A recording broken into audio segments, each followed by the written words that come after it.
But it storms throughout the day. I'm Brian Leonard with you on point weather. WQXL Columbia, W264DF. Grills, outdoor kitchens, fireplaces. Summer sizzle starts with Bart. This is 107 The Point. Please press button now. No, number one. This is Sports Talk with Phil Kornblue, Chris Bergen, and Pat Daniel. Sports Talk is heard across the state on radio affiliates of the Sports Talk Media Network and is streaming live on sportstalksc.com, as well as Twitter, Facebook, and YouTube. The South Carolina Education Lottery lucky number to call in is 888-898-2525. That's 888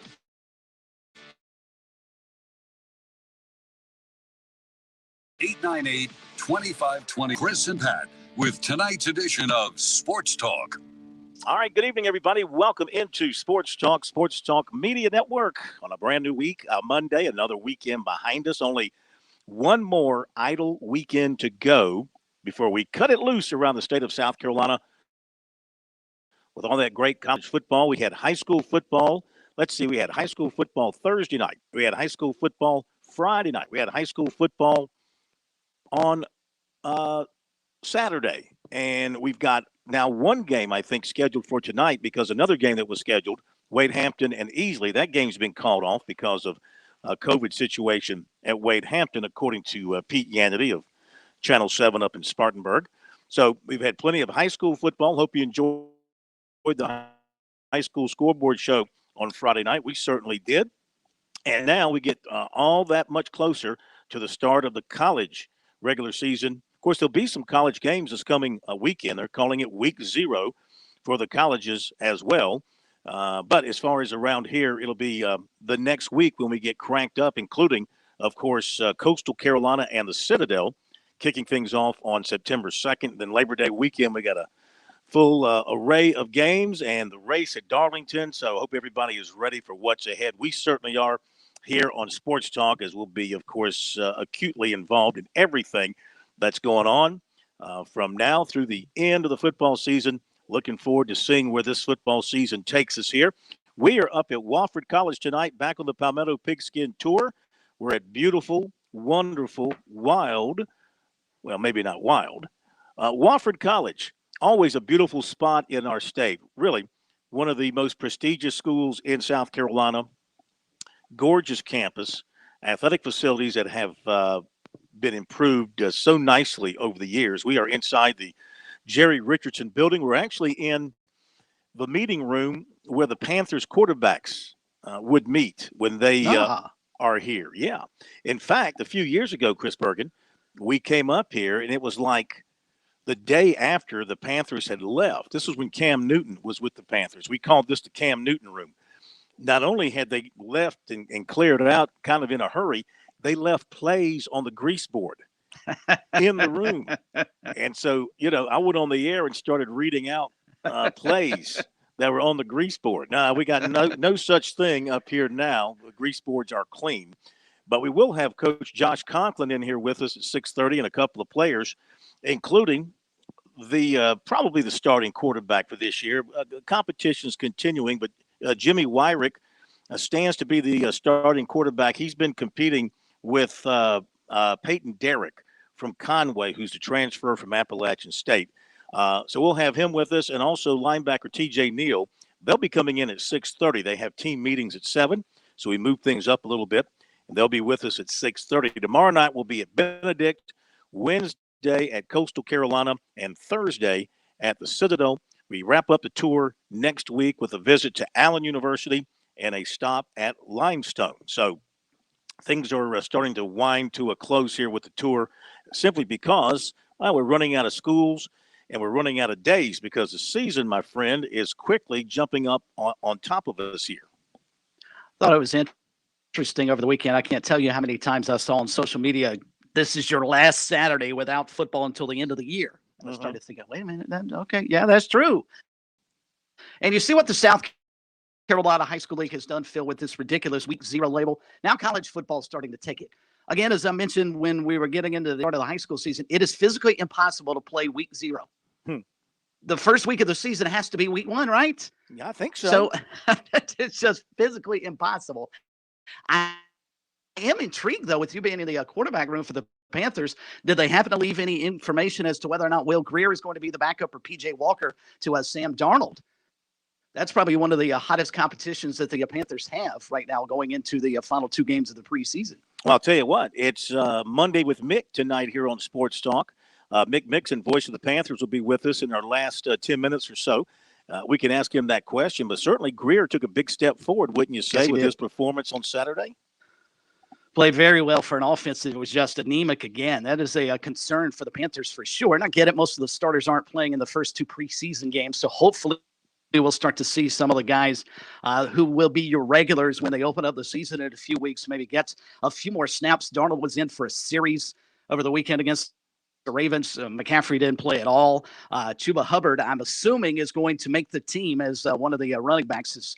He was their leading rusher on over the weekend against the Ravens for what's that's worth, because I think I actually pulled up the stats. They only had about 20 yards. Yeah, Hubbard had 24 yards rushing and led the team by a wide margin on the ground, if that gives you any indication of that 20-3 loss to Baltimore over the weekend.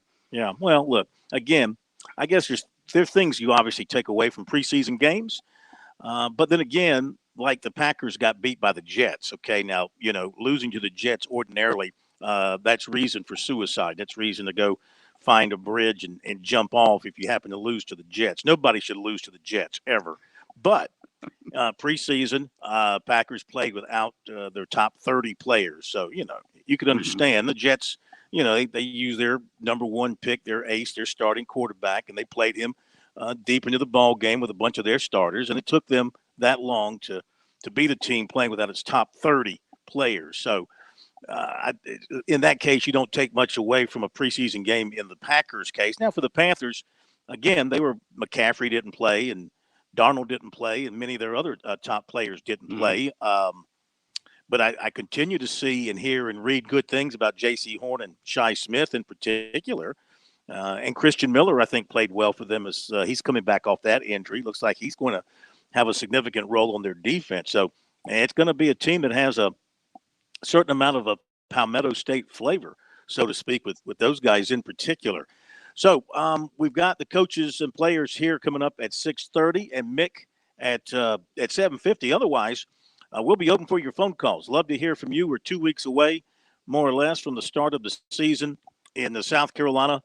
For most of the teams, our phone number, 888-898-2525. South Carolina Education Lottery, lucky number to dial us up here on Sports Talk. Did you know that since 2002, more than $4.2 billion in lottery proceeds have been used to fund scholarships and grants for South Carolina students? You can learn more about the South Carolina Education Lottery's impact at sceducationlottery.com/education wins. And playing for fun is a win for education. Let me mention off the top that because of the rain up in the Northeast, they had to delay the final round of the Northern Trust up in Jersey City, the opening tournament of the PGA playoffs. And John Rahm right now, as they're heading down the stretch of the tournament, let me change that. The leaderboard has changed. Tony Finau, he's got 2 holes to go. He's at 20 under par. John Rahm is a hole behind him, and he's at 19 under par. Cameron Smith, playing with Rahm, is at 18 under par. So those are the top 3, and they are heading down the stretch in what looks like a dynamite finish in the first tournament of the playoffs. Of course, probably giving up a lot because it's been wet up there from all the weather. Scores have been tremendous. Finau had a 64 in round 2. Rahm had a 63 in his opening round. Let's see, Smith had a 60 in his third round. Yeah. So they all have gone super low at one time or another, the 3 leaders. And Phil, Rahm must have just bogeyed, because when we went on the air, he had the lead. He was sitting at 20 under par, so he must have just bogeyed his most recent hole to drop back a stroke back. And it appears, as you laid out the scores from over the weekend, and I would assume today as well, you can't afford to give back shots because everybody's going low on that golf course. Beautiful golf course, though. The first time, or at least the most recent time I can remember seeing that course just in New Jersey, but looks back back over into Manhattan, and the skyline there for the Northern Trust is just phenomenal. Mm-hmm. There were 362s in round 3. You had Corey Connors had a 62. Shane Lowry had a 62, and Eric Van Ruin had a 62, all in the same round. So, yeah, the course was definitely giving it up. No doubt it's soft because of the rain, and the pros just they take great advantage of that, of course.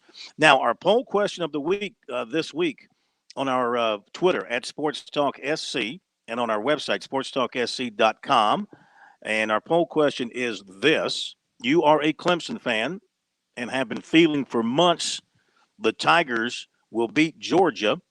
After following the news on both in their camps, what's your confidence level 2 weeks out from the game?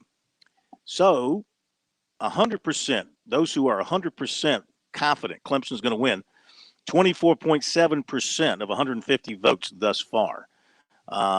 Those who are actually the one getting the most votes are the folks who are at 25%, and they're at 30%. 75% confident level is at 28%, and 50-50 is 17.3. So what do you think? Here we are basically 2 weeks out. There's been a lot of stories coming out of Athens about the health of the Bulldogs. Mm-hmm. Kirby Smart's trying to throw some water on that fire by saying after the scrimmage Saturday that all the players that he knows about are going to be healthy and ready to play. Even the ones, I mean, was he including the 2 guys that had surgery?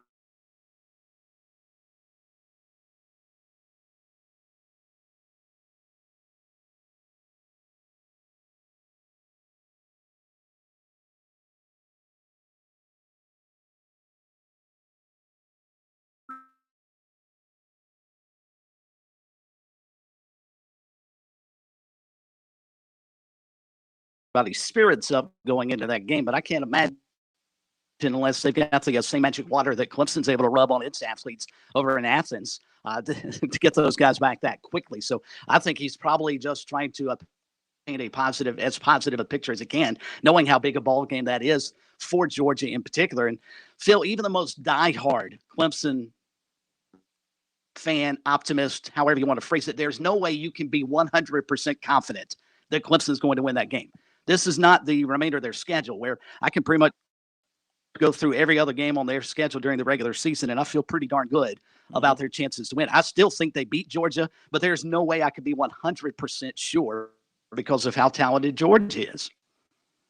You're right.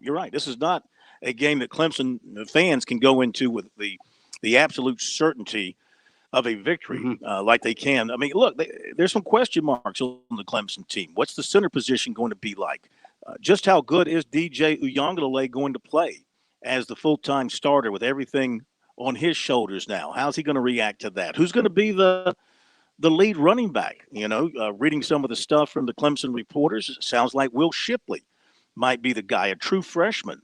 He has great speed. He's a true freshman. Is he going to beat out Lynn J. Dixon and all the others and become the lead guy? The one thing you can count on, I think, with Clemson is the stellar receiving core, especially now they're putting Justin Ross in the slot.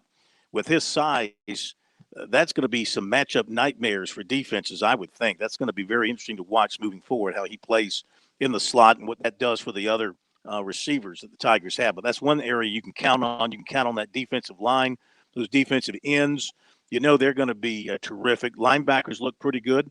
And they say the secondary's improved because some guys have gotten better at the corner spot. And they got Zanders is back healthy now after dealing with a bad shoulder. He and Turner give him 2 veteran safeties back there, and the kicking game comes back solid. So really the question is how good is Clemson going to be on offense? I think we know they're going to be really, really good on defense. And they'll get a nice challenge from Georgia, assuming Georgia – I mean, look, Kirby Smart believes that Erickson will be starting at center despite his broken hand, I think. I think he believes his receivers without Pickens, the other guys are going to be just fine, and will give Daniels some good targets out there. So I think that's what he believes. That's what he's saying. Let's put it this way: that's what he's saying. Whether he believes it or not remains to be seen. But if that's the case, if all that's in place, then that will be a really good test for the Clemson defense right off the bat. Oh, there's no doubt. And how do they stand up against the Georgia run game, and can they keep JT Daniels in check? I think in terms of the passing game, that's going to be really interesting to watch. What kind of pressure Clemson's front line can get on that Georgia passing game, and can Georgia run the football enough to keep Clemson honest? Those may be the two biggest questions Georgia has, and I think you're right about the Clemson run game. Gosh, when was the last time we asked how good Clemson was going to be on offense? Mm-hmm. Haven't asked that question in years, have we? Especially at the running back position. You just plug Travis Etienne in there and you were good to go. But I'll be curious to see how that all shakes out here in the final week or so of camp as the Tigers are getting ready for Georgia.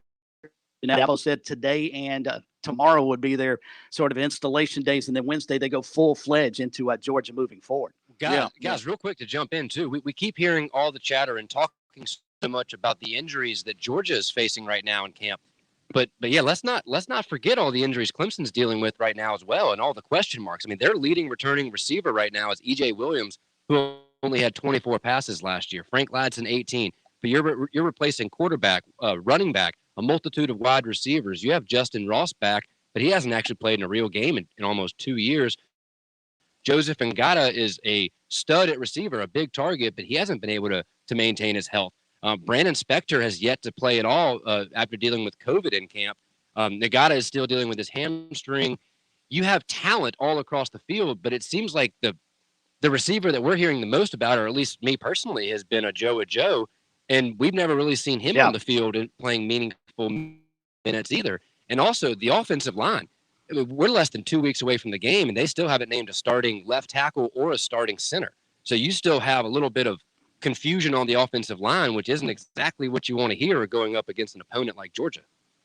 So you're telling me, Pat, your confidence level for Clemson in beating Georgia sits at what? I do feel like Chris that Clemson will win the game, but I no longer think this will be a shootout. I think this will be more leaning towards the under. So personally, if I'm going to gamble on the game, I'm taking the under all day. I think it's going to be a battle of two stout defenses, and quite frankly, a lot of question marks on offense for both teams. Yeah. Now, you mentioned, I thought that unless I missed something, isn't Jordan McFadden the solid starter at left tackle and Walker Parks the solid starter at right tackle? I mean, you got the big Tristan Lee kid. Maybe that's what you're thinking about. I think I meant left guard. I apologize. Okay. How Marcus Tate has slipped into that left guard spot, but he's also a freshman. And Matt Backhorst seems to be kind of like taking the lead at center, but at this point, Dabo Swinney has yet to act.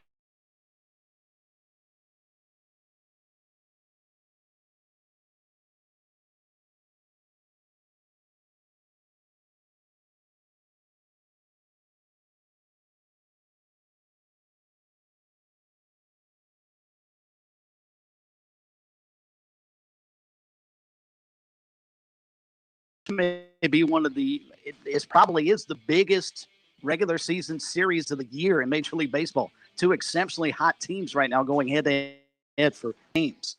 Okay, we'll be right back.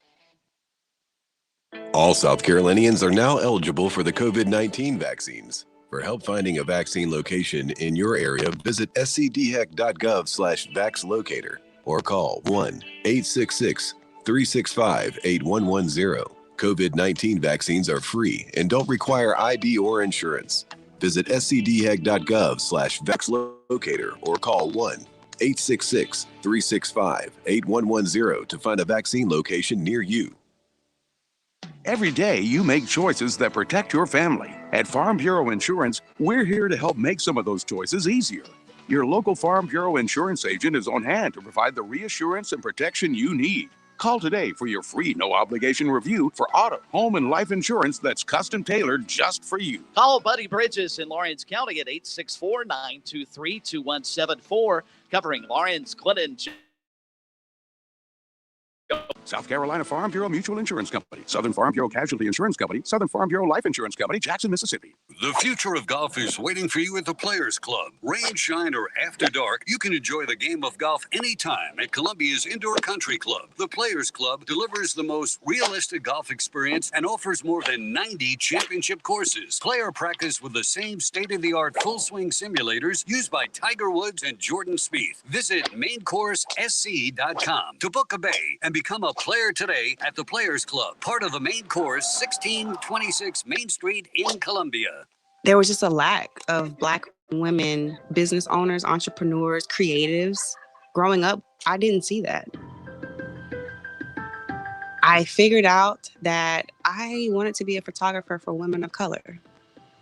I found my niche and I'm sticking to it.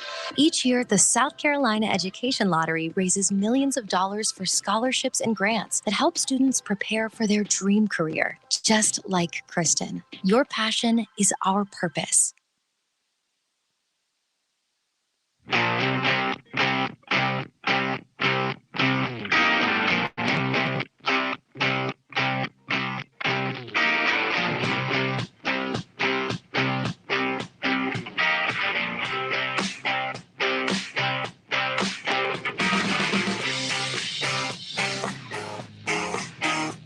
Well, the Gamecocks had their major scrimmage on Saturday night at Williams-Brice Stadium. There's been no media with the Gamecocks since last week. In fact, we'll have plenty of media tomorrow with them. They'll be bringing players and Shane Beamer. It'll be Shane Beamer's first weekly media session. He's going to do one starting a week early. Of course, there'll be one next week leading into the opening game. By the way, if you forgot, the Gamecocks season opening opponent, Eastern Illinois, will open their season this week. So they get a little bit of a leg up on the Gamecocks as far as getting some game action, which will be good for Eastern Illinois. You like to get that first game under your belt and, work out some of the kinks and figure a few things out. That's one of the dangerous things to think about if you're South Carolina.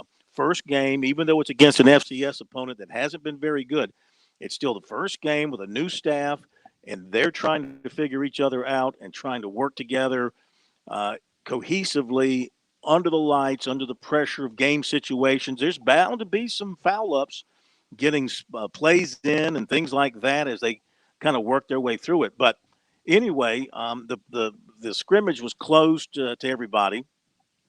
But reading some of the work of the Gamecock insiders on the two websites, Central and Big Spur, the feeling that these guys got from the people they talked to was that it was a much better offensive performance than in the first scrimmage, which it seems to be the case all across the country. The first scrimmage, no doubt, defenses kick butt. Now the second scrimmages, I'm not sure how accurate all that is. They might just be putting that out there to make you feel better. But here's the interesting thing is that they've got Zeb Nolan could be your Gamecock starting quarterback. Zeb Nolan. Boy, I wish I'd have put $1 down on the possibilities of him being the starting quarterback, considering nobody even knew who he was until the middle of last week, which raises the question, if he's that good, why wasn't he with them from the start? Now, if Luke Doty's healthy, he'll be the starting quarterback in all likelihood. But if he's not healthy, based on what these folks have been writing, I don't know anything myself from any sort of inside sources, didn't ask. But it sounds like Nolan was the guy who had the best scrimmage compared to the other contenders. And according to these people, stands are against Illinois, Chris. Now, how weird is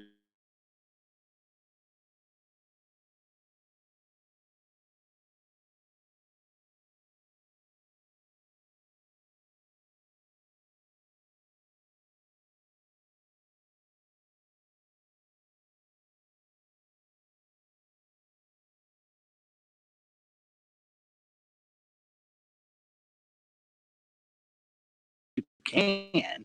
You'll lucky. You might catch lightning in the bottle if you bring a transfer in, i.e. Joe Burrow and what LSU was able to accomplish with him, or maybe even Justin Fields when he went up to Ohio State last year. But for the most part, you need to have some stability, I think, in your quarterback position, and that has not been something the Gamecocks have had, since even going back to when Jake Bentley was here, and then ultimately he moves on and Helinski takes over and Helinski moves on, and you've got Jay Urich in there, and there are all kinds of different pieces that have tried to play that position, and now you have a potential, And I'm still not sold that Luke Doty won't play against Eastern Illinois in 2 weeks. But if he doesn't, you've got a guy who I would assume, Phil, is probably the one advantage he has as a graduate assistant. He probably knows the system as well as anybody. So plugging him in there is not terribly new, but I don't know that I've ever seen this in college football before. Well, yes, you did. You saw it last year with Colin Hill. Remember, he knew the offense better than anybody else because he had played for the offensive coordinator.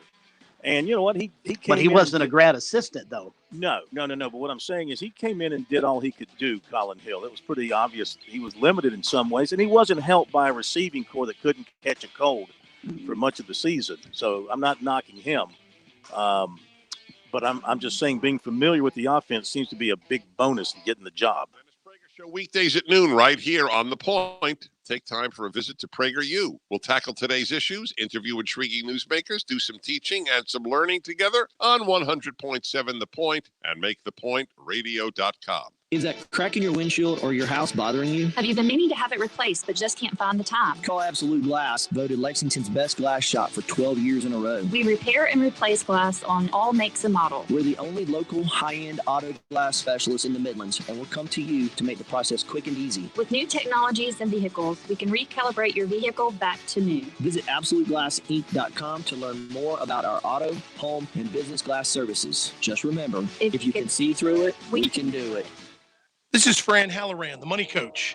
Tune into my show on Thursday mornings from 9 to 10 for simple and practical financial coaching on The Point, 100.7 FM, 1470 AM, Columbia's local talk radio experience.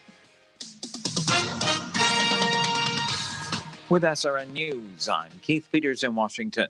Senior U.S. military officials in Afghanistan say U.S. Special Operations retrieved 16 American citizens from outside the Kabul airport early Monday morning.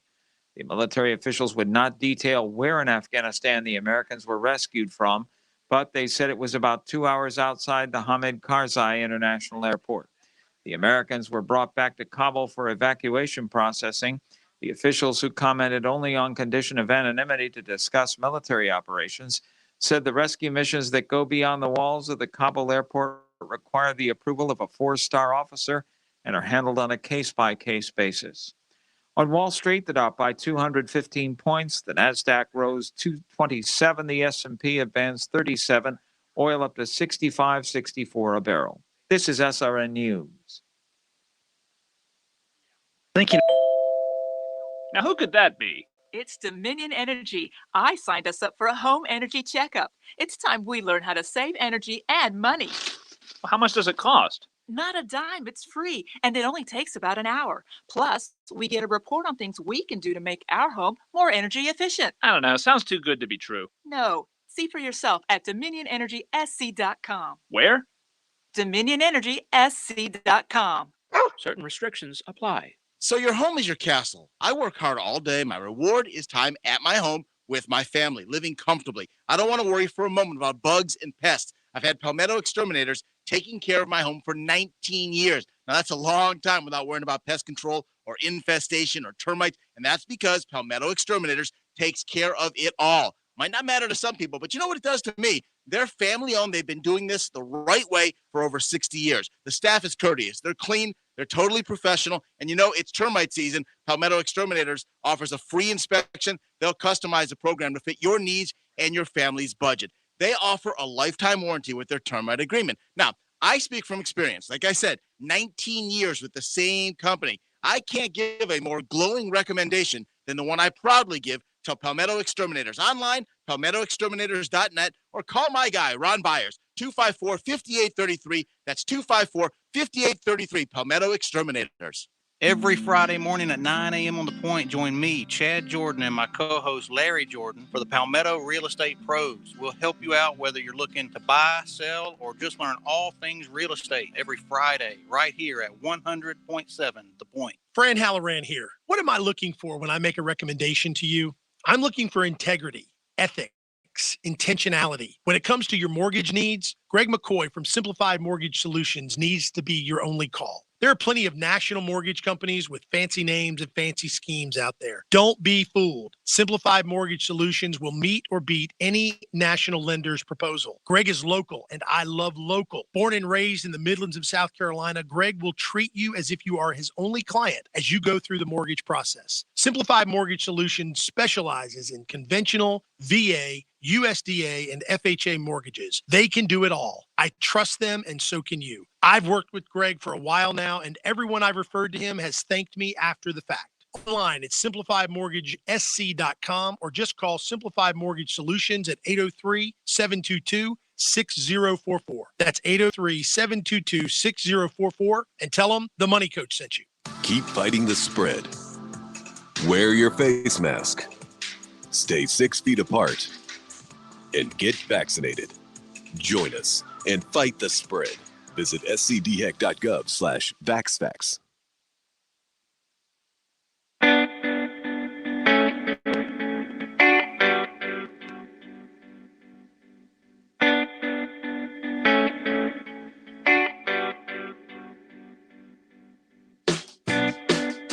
We are back on Sports Talk. Welcome in. Good to have you with us on this Monday night. Back on the Palmetto Pigskin Tour tonight. And we are up at Wofford College where the Terriers are hard at work getting ready for their season opening game on September the 4th at Elon.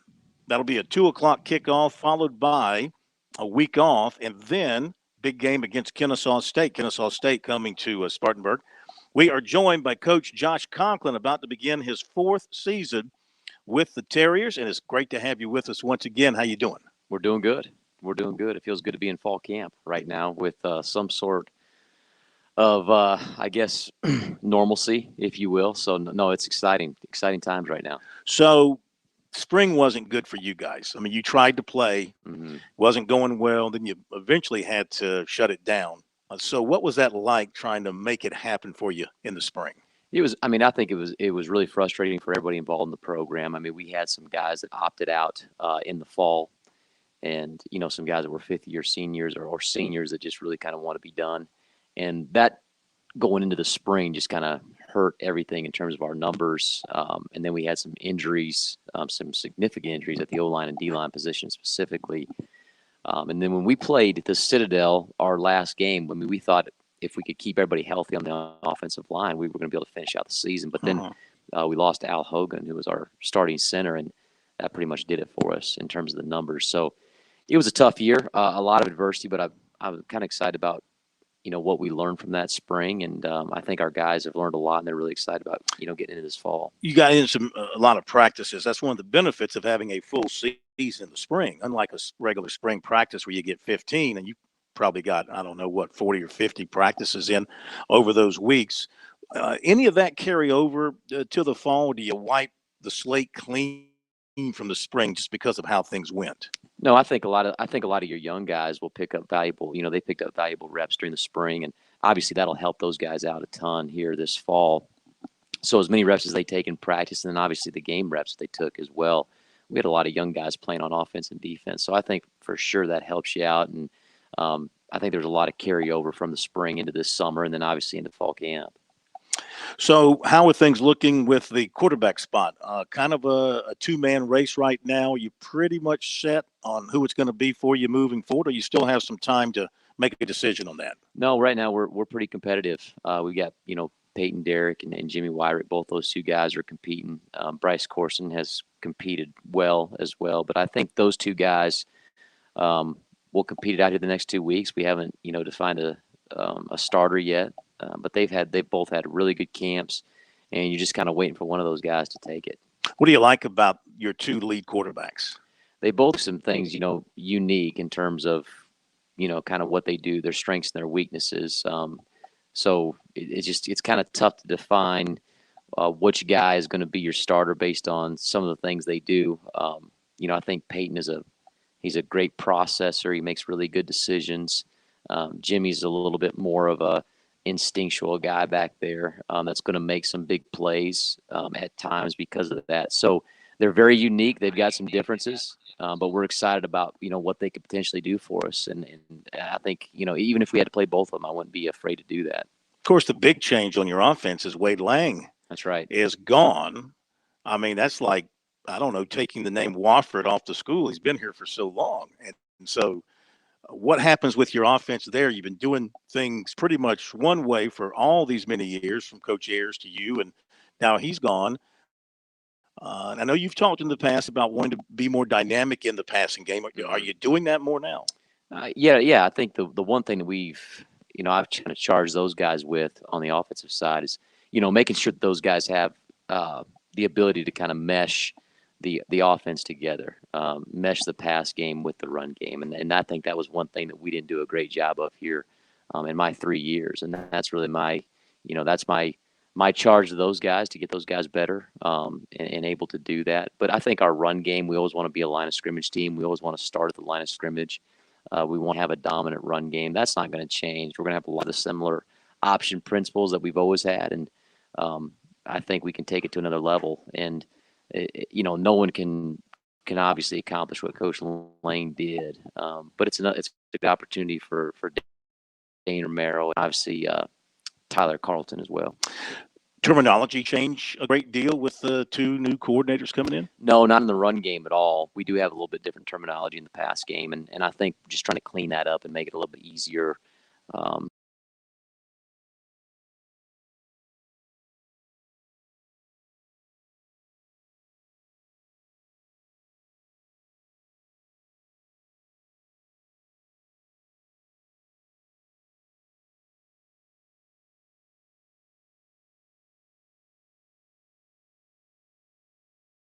Down from last spring, so we went out and got 3 defensive line transfers. Those guys have been really impressive so far in camp.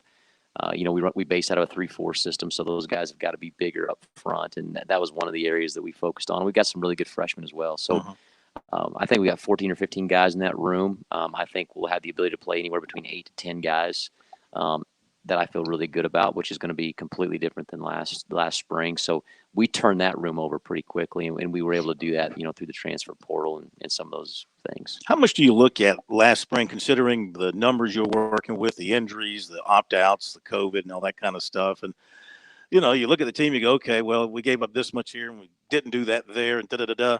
I mean, do you any of that carry over to the fall as far as areas of needed improvement, or do you have an exception there because of the fact that you were so shorthanded in so many areas with your team personnel wise? Yeah, we were shorthanded, and I think the one thing that we feel really good about going into this year is as close as we were in a lot of those football games with limited personnel. That's not a knock on anybody that was playing. We just didn't have as much depth as you typically would. So, yeah, going into this fall with the added depth, I think there's a lot of encouragement there in terms of, hey, we were close in all of our ball games. We didn't get blown out by anybody. It was just a snap here, snap there, a play here, play there that we could have, obviously had gone a different way. So I think our players are excited about that. I think they see that. I know our coaching staff definitely sees that.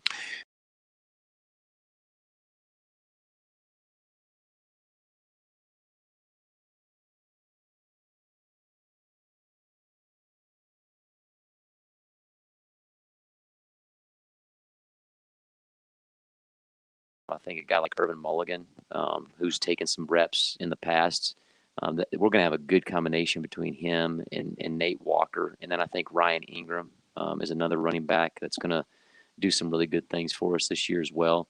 So offensively, those guys have stood out to me. And then I guess another guy that I would have to mention right now is Alec Holt, who's a wide receiver. He plays slot for us. We've been moving him around. He's made some big plays the last couple of scrimmages. Defensively, I would say our two interior guys right now, Anthony Latney, Romello Gray, those guys have performed really well. They've been a good surprise. And we had another transfer from Presbyterian who's been a great surprise. So to me, that's been huge for us. And again, if we have a strong defensive line, I think we got a chance to be pretty good. How do you see the Southern Conference this year? Well, I think it's going to be wide open. I really do. I think you've got obviously some really good football teams in there. I look at a team like Chattanooga, who's obviously picked really high. You look at a team like Sanford, who's always going to be dangerous, in my opinion, and then you look at BMI, what they're bringing back, and they've got some belief now. Mhm. The one thing that I see in the Southern Conference is from top to bottom, it's probably as good as it's ever been, in my opinion, just because of the caliber of coaches that you have. When you look at, Mercer with Coach Cronick down there now, you just got quality coaches that top to bottom, they're doing a great job of recruiting. They're finding great talent, and they're coached up really well. They've got a great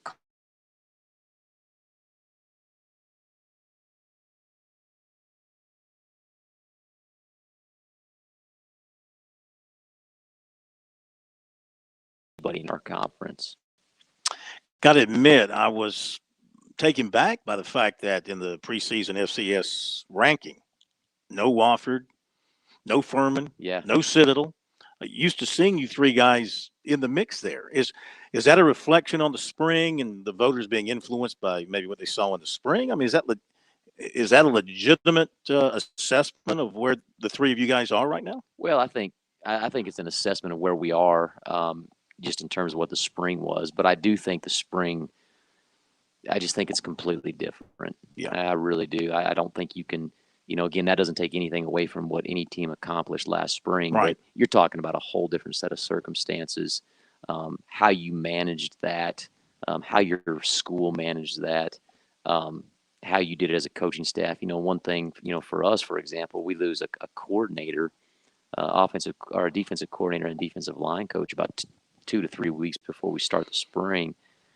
That adds a different dynamic that typically doesn't happen.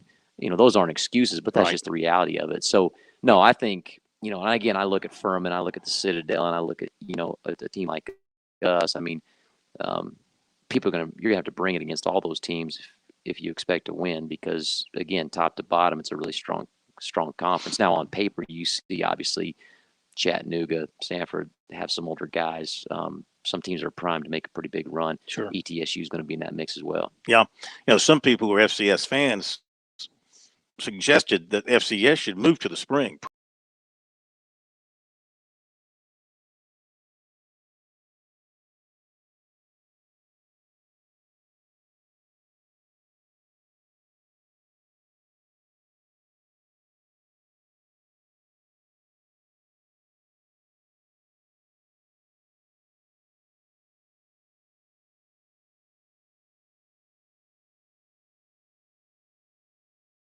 At our level, especially because, we're not going to be able to, for example, we got a defensive coordinator who gets a job opportunity with the Minnesota Vikings. Got no one has an opportunity with the Texans. Well, those opportunities are always going to happen. So I think you're always potentially putting yourself in a bad situation. It's not like you can match salaries or fault those guys for wanting to take those opportunities if it helps their family and professionally. And there's things like that come up. And then what does the recruiting look like? Mm-hmm. And you're getting prepared for a season, and these teams are finishing, and they're going to go out and try to take some of your best players potentially. I mean, you hate to say that, but with the transfer portal, that stuff's going to happen and take place. So I'm a fall football guy. I hope it never comes to that. Yeah, I'm with you. I vote for that. Stay where you are. Right. Football is for the fall. Coach, we thank you very much. Good appreciate luck it. to you. Got a couple of your guys coming in, including Jimmy Wyrick's That's coming right. in, and Mr. Neal, one of your linebackers, is coming in. So look forward to talking with them. Good luck to you this season, and we'll be keeping a watch and be in touch with you throughout the season. All right. Appreciate it. Yes, sir. Take care. Thank you very much. Always good seeing you. You too. All right, Josh Conklin, head coach here of the Wofford Terriers. And after the break, we're going to be joined by a couple of the Terriers, as we talked about, the quarterback, Jimmy Wyrick, in the heat of a battle for the starting quarterback job, but apparently doing a good job. And it's going to be interesting to see what happens over the next couple of weeks with that battle. And TJ Neal, senior linebacker from Tennessee. They'll be coming up next here on Sports Talk from Wofford. Be right back.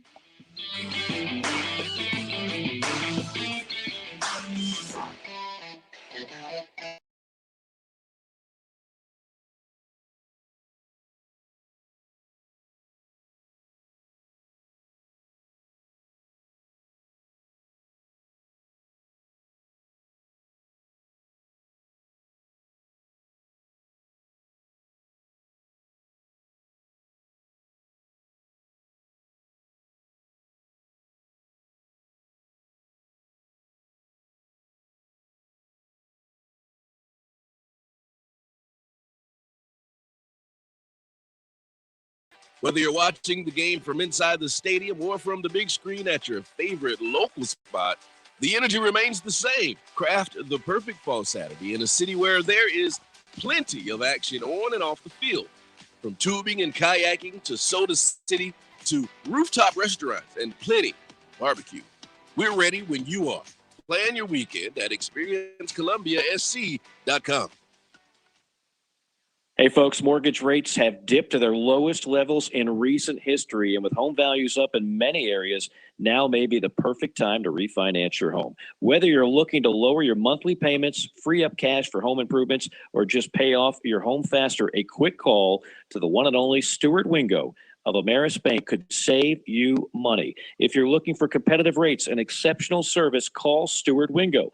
803-319-1777. That's 803-319-1777. You will save money just like I have so many times over the years. You can also visit him, amerisbank.com/Stuart Wingo. Stuart Wingo, the man with the plan for all your mortgage needs. One weekend, 2 football games, unlimited mayonnaise. Get ready for the Duke's Mayo Classic doubleheader this Labor Day weekend. Georgia battles Clemson in one of the most anticipated Week 1 college football matchups of all time. And East Carolina takes on Appalachian State, where in-state bragging rights are on the line. 2 can't-miss games at Bank of America Stadium in Charlotte. Learn more about tickets and other events, including performances by Ingrid Andrews and Warwick McZee at DukesMayoClassic.com.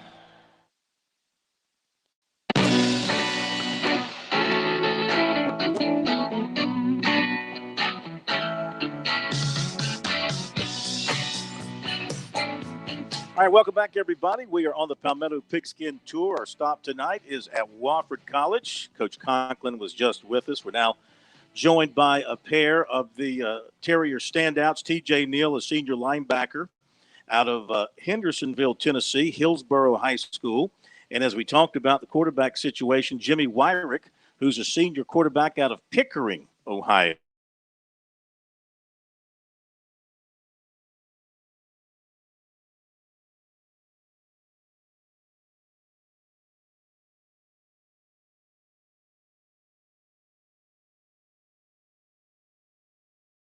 Go.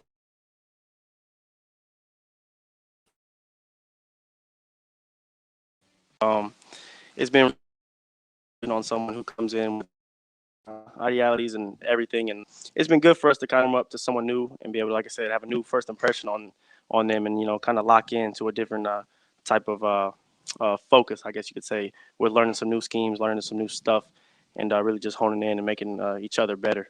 So what kind of things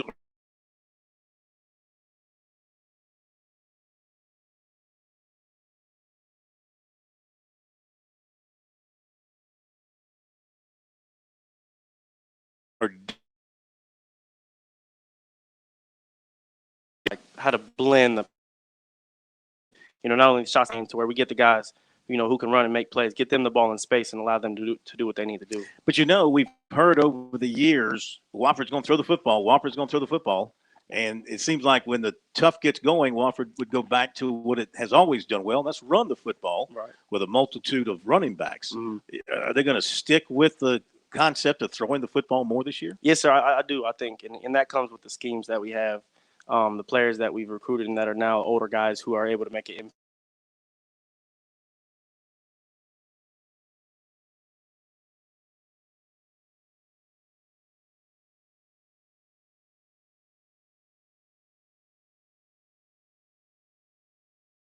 We're doing works and it's successful as long as we're doing the right things and we just understand that we follow the scheme and don't play outside of ourselves. That it'll be all right, and we'll keep that going.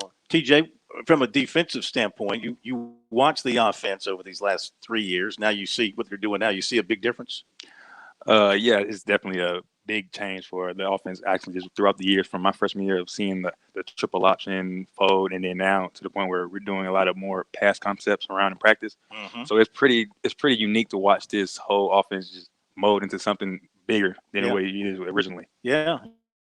How has it changed? I mean, I guess in practice over the years, you guys were really good against the run because you prepared a lot against the run. Now maybe not so much. Has it changed some things about how you guys are doing things on defense in practice, what they've changed on the offensive side? I mean, typically, Coach Green, he tells us to read our keys and everything. Like on our base defense, we all like have our set like defense. Whatever they do, like change, we just play by our rules. So regardless if they change the scheme or what's up, we just play by our rules and play fast and play aggressive. So, how would you judge the defense in camp to this point? Do you see great improvement maybe over what you saw in the spring? Oh, absolutely. I mean, last year, the spring wasn't like very ideal for us, but I mean, now that we can picking up new transfers and new young guys, new freshmen, like our defensive front, we collected like a lot of new freshmen, new transfers, and I just guess we're just trying to build that chemistry with one another in the defense and trying to have a better like season or better outcome. Yeah, I was going to ask you, TJ, about the spring. How tough was that going through that, knowing guys were dropping out for whatever reason, opting out, and COVID, and you're short on players. You eventually had to shut it down, but you're practicing and you're working out and you're trying to play for a Southern Conference championship that was being made available in the spring. What was that time like going through all that?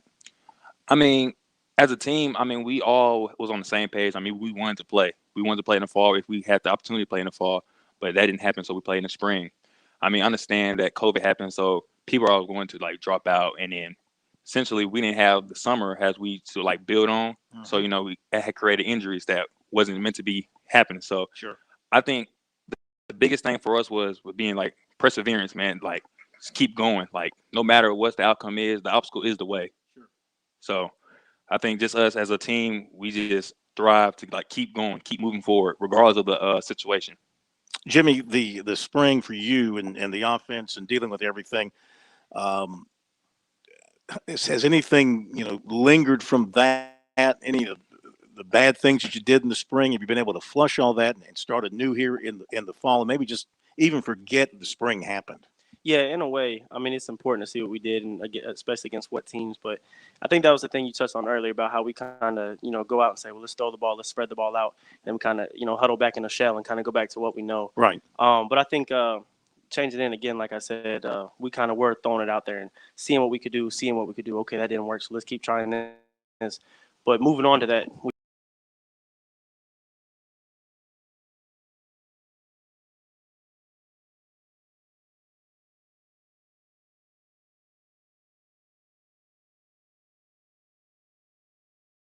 get some depth to that defense and be able to throw the ball and just open up both alleyways for both running and throwing the ball was important for us. Sure. So your passing game, you would describe it as short, intermediate, or do you guys like to strike deep? I say both. It's definitely a good mix. We have our situations and formations and schemes to where we will against teams. But I think that was the one thing was, we have guys who can make plays in space, and we have guys on the perimeter who can get out in the perimeter and make plays. So the biggest thing was get them the ball in those short and intermediate areas to where they can make those plays because, a 3-yard screen can turn into a 70-yard touchdown just like that with the guys we have there. So that was the biggest thing for us. All right, TJ, I was telling Coach, there's no Wofford or Furman or Citadel in the preseason top 25. People are just kind of, blowing you guys off, I guess, maybe because of the spring. So, TJ, where is Wofford in the Southern Conference race this year, you think? For the most part, as a team, we're not really focusing on that. We're focusing on ourselves. We're trying to bring out the best Wofford product to the field. So everything else right now is not like we worry about. We just worry about us and what we're going to bring to the field. Jimmy, where's Wofford? Yes, sir. In our eyes, we definitely have our goals and our hopes high for the season. We understand what we're capable of, and all the outside noise that we hear and we see, we try to flush out because we understand, the inner workings of last season. And I heard Coach talk about it earlier. It's not about excuses, but it's about being, having reality about the situation of the season. And we understood, a lot of the behind the scenes stuff that went on that kind of led, to bigger problems. So we kind of understand where we were, where we've grown to, and I think the growth from last season, what we had to deal with COVID, with injuries, everything. To now has allowed our team to say, okay, we went through that together and we're able to go forward and tackle anything. So we're okay with people having us at the bottom because we understand what we can do. Well, people need to remember, the last two fall seasons, Wofford was Southern Conference champion or co-champion. You had at least a share of the championship the last two fall seasons. So just because you had your issues in the spring, people shouldn't write you off, TJ. Right. I'm not really, like I said again, I mean, we're not really worried about what people think right now outside of that. We're just going to worry about what's going on right now and what's going to happen in the seasons coming up for us. Looking forward to it, guys. Elon's coming up real fast. I think Kennesaw State, a couple of really good games to open up your season. Thank you for joining us.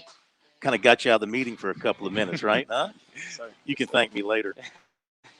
Good luck. Hope y'all have great seasons and stay healthy. We see some good things out of the Terriers this year. Yes, sir. Thank you guys for joining us. Thank you for having us. All right, Jimmy Wyrick and TJ Neal from here at Wofford. We got the top of the hour break coming up. We got phone calls coming up. We'll update some recruiting. Mick Mixon of the Panthers as well. We'll be back.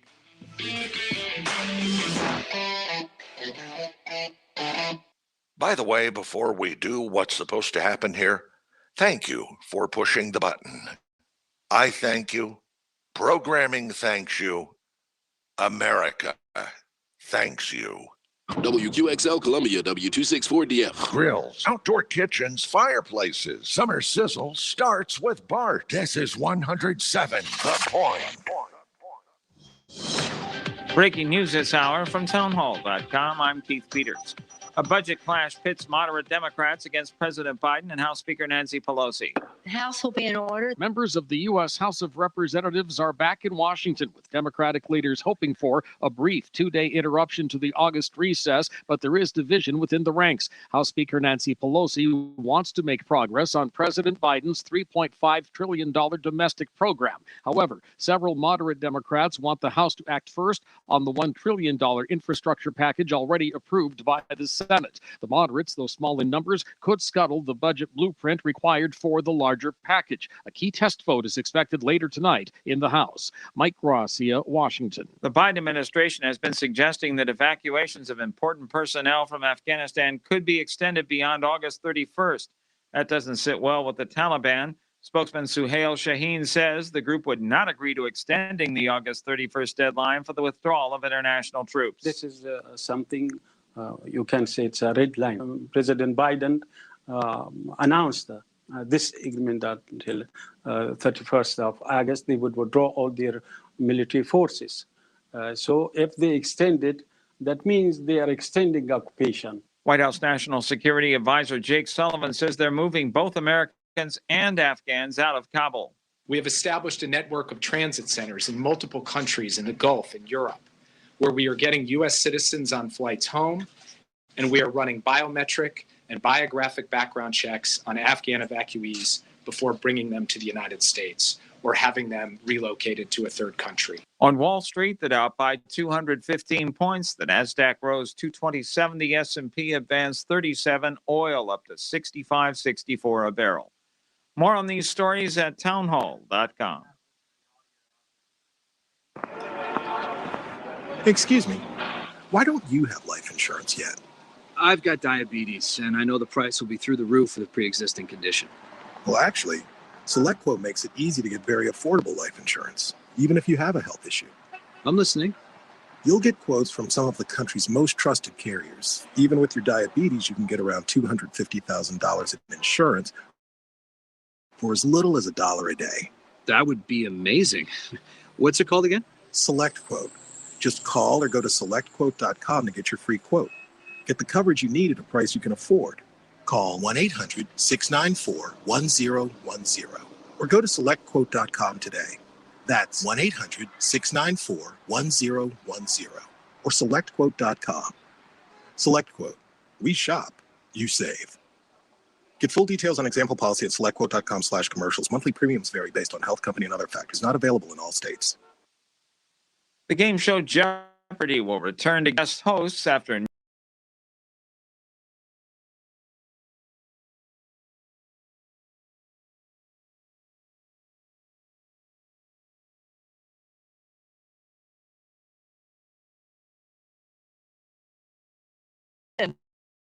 homeless people on a podcast. Bialik was named host of Jeopardy's primetime and spin-off series. You will see Richards on TV, though. He taped episodes last week that will air when Jeopardy returns on September 13th. I'm Archie Zaraletta. Some emergency medical service workers in Maine spoke out against a COVID-19 vaccine mandate because of concerns it would lead to ill-timed staff shortages.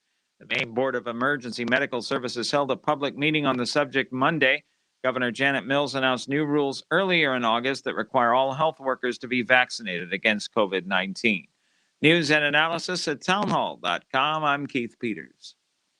On Point Weather is made possible by our friends at Palmetto Citizens Federal Credit Union on 107 The Point.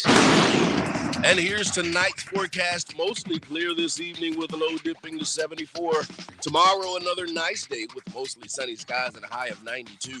There's a slight 20% chance of a shower in the afternoon. Wednesday, cooler with a high of 86, but a good chance you get some showers and storms throughout the day. I'm Brian Leonard with your On Point local weather. WQXL Columbia, W264DF. Grills, outdoor kitchens, fireplaces. Summer sizzle starts with Bart. This is 107 The Point. This is The Point. Make thepointradio.com.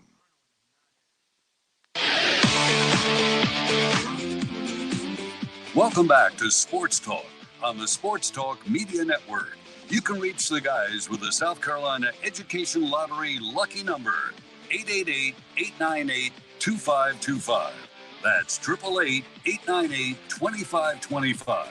Now back to Phil, Chris, and Pat with the second hour of Sports Talk on the Sports Talk Media Network. All right, welcome back, everybody, here on Sports Talk Media Network. Palmetto Pigskin Tour stop. We're at Wofford tonight. Thanks to Coach Conklin and the guys for coming by. TJ Neal, boy, he's a good-looking linebacker. And Jimmy Wyrick, see what he can do at quarterback. If indeed he is the guy that wins the job and keeps the job. Again, there's some competition going on between Wyrick and the transfer from Appalachian State, the native of Conway, Peyton Derrick. So he's come in and also made a name for himself in competing for the job. They both played in the spring. He came in prior to the spring season, and they both came in. Actually, he came back, actually transferred here in 2018. So he's been in the program for a couple of years, but started his career at Appalachian State. So we'll see, Chris. I think a lot of people are kind of writing Wofford off, maybe Furman off, and the Citadel because of what they did in the spring. Now, it was sad to see over the weekend where the Citadel lost the running back, the All-American running back who had transferred in from VMI to an ACL. So he's out for the season. That's a big blow to the Citadel. Well, and the Southern is going to be extremely good, especially top-heavy. Chattanooga appears to be the a front runner, but not by a wide margin. You look at their preseason poll, Sanford's right in the mix, and as Coach pointed out, VMI, that now they feel like they can be successful since they've rejoined the Southern, and then East Tennessee State. And then you start getting into our teams, and Wofford being picked preseason number 8 has to be an indictment on what you pointed out, Phil, their inability to pick up wins during the springtime, because I can't remember Wofford being picked that low in the Southern Conference just ahead of Western in a long, long, long time. But I have to ask, how cold is that building that you're in? Seeing Coach Conklin in there with a sweatshirt on. Yeah.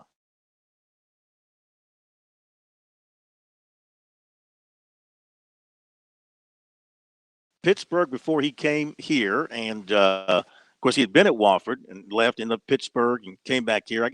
I think that's just maybe some of his northern roots setting in, Understand, so to speak. But no, it's very comfortable here inside the building. Let me mention that we have a playoff now going on at the Northern Trust, the first of the PGA Tour playoff events for the FedEx Cup, and you have Tony Finau at 20 under and Cameron Smith at 20 under. Finau shoots a 65 today, and Smith, he shoots a 67. So they advance to a playoff 20 under. John Rahm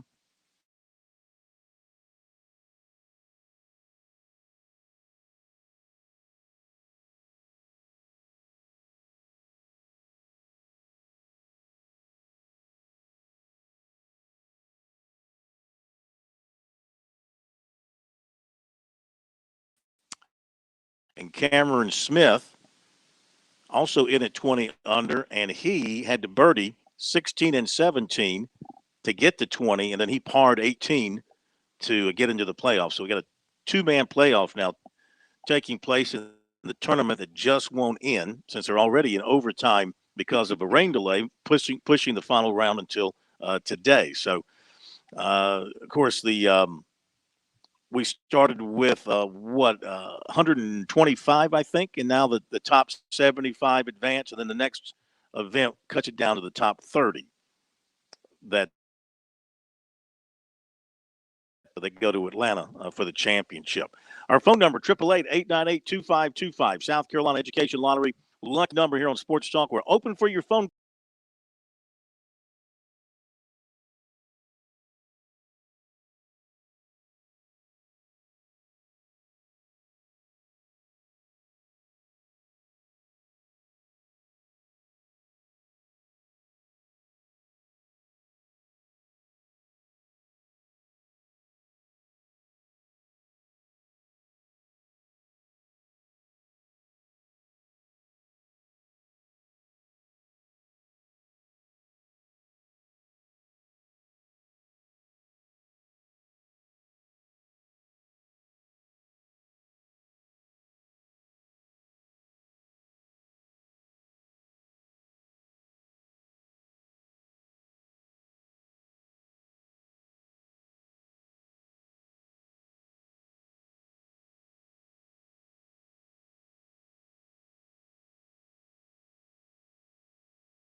As we said.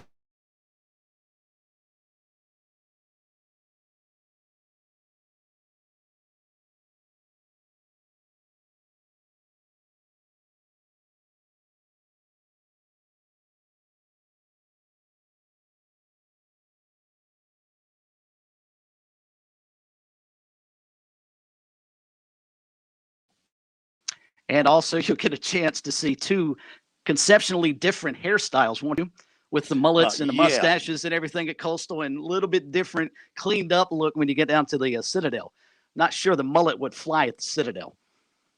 No, I don't think you would make it inside the gate. Well, you might make it inside the gate for a few hours with it, but it wouldn't be with you for very long once you got in there. Sam, we appreciate the phone call.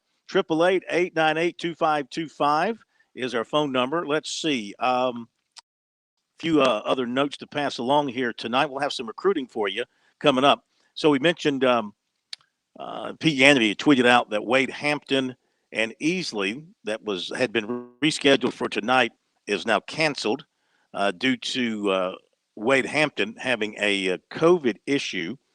So I don't know if they'll have a chance to make that game up or not. There was a second game scheduled for tonight in Columbia. I believe it was Fairfield Central and Blythewood. And as far as I know, that game is still on at this point. I was just checking here with some notes from Jeff Maple from SCFootballStats.com to see if he had anything updated on that, but he's not reporting anything related to that game. So I'm assuming that game is taking place at this point. And Phil, if I may, speaking of SCFootballStats.com, Jeff did an unbelievable job this past week of trying to keep the schedule as clean as possible and keeping up to date with the cancellations and all.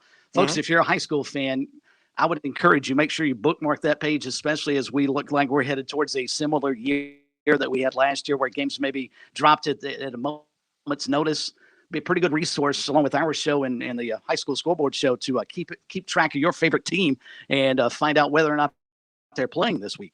Yeah, he does a tremendous job, and it's only $25 to subscribe for the entire year, and it gives you nice, clean schedules every week, and he updates that daily as things are changing with games being canceled or rescheduled, keeping those schedules up to date, and league standings, every region up to date with standings, points for, points against. Yeah, it's a really good site. A lot of history on that site as well. You need to go back and look up something on a team going back many years. He's probably got something in there about that. My Former favorite part, USC, actually, of his site, Phil, is that history side. When I do broadcast, I always like to look back at the history of the rivalry or the series. You know, when I was doing Lake City, how many times they played Andrews, for instance. So you can't find that kind of stuff very, very handily. None of the high schools have a sports information office like we do at the collegiate level. We kind of get spoiled with those guys covering college sports, but Jeff is about as close in terms of those type things that of having a high school resource as having a sports information office. Yeah. Former Gamecock offensive lineman Jordan Rhodes has transferred to Ole Miss.